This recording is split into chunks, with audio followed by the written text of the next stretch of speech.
দিলীপ চক্ৰৱৰ্তী শতাব্দী চেতিয়া আন্তঃ সচিবালয় ক্ৰিকেটৰ সামৰণি পুৰুষ শাখাত চেম্পিয়ন ইগল একাদশ মহিলা শাখাত চেম্পিয়ন ছেভেন চিষ্টাৰ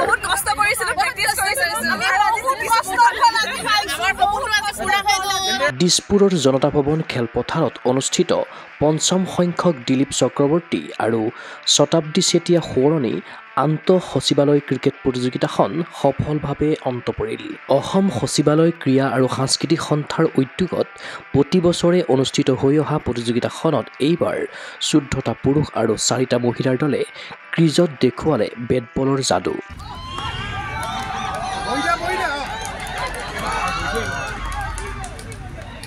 পুৰুষ আৰু মহিলাৰ ফাইনেলৰ মেচ উদ্বোধন কৰিলে অসম চৰকাৰৰ শিক্ষা বিভাগৰ সচিব শাহ নৱাজ চৌধুৰীয়ে। ইফালে মহিলাৰ ফাইনেলৰ মহাৰণত চেলেঞ্জাৰ একাদশক পৰাস্ত কৰি বিজয়ী হয় ছেভেন চিষ্টাৰ।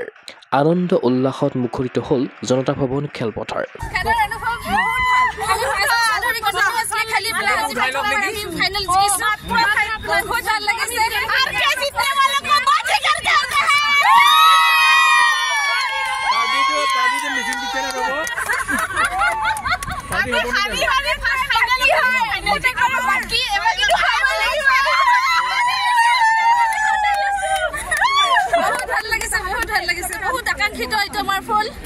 মানে বহুত কষ্টৰ পিছত আমি এখিনি পাইছো সবাই খুব ব্যস্ততাৰ পিছত 4 বছৰৰ মূৰত আমি আজি ফাইনেল খেলিছো আৰু জিকিছো খুব ভাল লাগিছে থ্যাংক ইউ এসকো আমি বহুত কষ্ট কৰিছিলো প্ৰেক্টিছ কৰিছিলো আমি বহুত কষ্ট আনহাতে পুৰুষ শাখাত টাইগাৰ একাদশক 10 উইকেটত পৰাস্ত কৰি জয়ী হয় ইগল একাদশ। 15 অভাৰৰ খেলত 6টা উইকেট হেৰুৱাই 85 ৰান সংগ্ৰহ কৰে টাইগাৰ একাদশে। প্ৰত্যুত্তৰত 5 অভাৰতে এটাও উইকেট নেহেৰুৱাকৈ লক্ষ্যত উপনীত হৈ জয়ী হয় ইগল একাদশ দল। এখন সুন্দৰ টুৰ্ণামেণ্ট আয়োজন কৰাৰ বাবে আয়োজকক ধন্যবাদ জনালে সচিবালয়ৰ কৰ্মচাৰীসকলে। First of all thank you আস্কো, আপোনালোকে খুব ভালকৈ টুৰ্ণামেণ্টখন অৰ্গেনাইজ কৰিছে। 2018ৰ পৰা ষ্টাৰ্ট হোৱা এইখন দিলীপ চক্ৰৱৰ্তী মেমৰিয়েল ক্ৰিকেট টুৰ্ণামেণ্টত কণ্টিনিউৱাছলি আমি প্ৰায় গোটেইকেইটা বছৰে খেলি আছোঁ জনতা ভৱনৰ এইখন প্লে'গ্ৰাউণ্ডত। হপফুলি এইখন গেমো আমি ভালেই খেলিম আৰু ল'ৰাবিলাকে ভাল খেলিব। কৰ্মব্যস্ততাৰ মাজত সকলোৱে আহি খেলিছে, ভাল লাগিছে।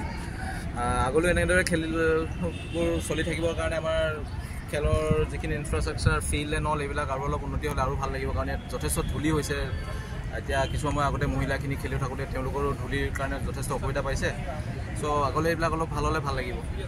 খেলটো বহুত ভালেই হৈছে, ভাল লাগিছে খেলি কিনে। আগলৈ এনেকৈ খেল হৈ থাকিলে ভাল লাগিব।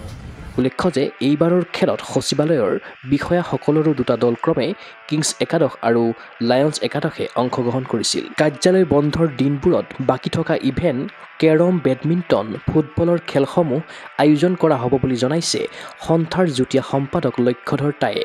আনহাতে খেলসমূহ পৰিচালনাত সহযোগিতা কৰা ক্ৰীড়া সচিব KJ হিলালী, ক্ৰীড়া সঞ্চালক প্ৰদীপ টিমুঙক ধন্যবাদ জনালে অসম সচিবালয় ক্ৰীড়া আৰু সাংস্কৃতিক সন্থাৰ সম্পাদক অঞ্জন বুজৰবৰুৱাই। সকলোৰে আশা ব্যস্ততাপূৰ্ণ জীৱনৰ মাজতে এনেদৰে ক্ৰীড়াৰ জৰিয়তে উজ্জীৱিত হৈ থাকক সচিবালয়ৰ খেল ভালপোৱা কৰ্মচাৰীসকল। News desk report, Gogo sports any.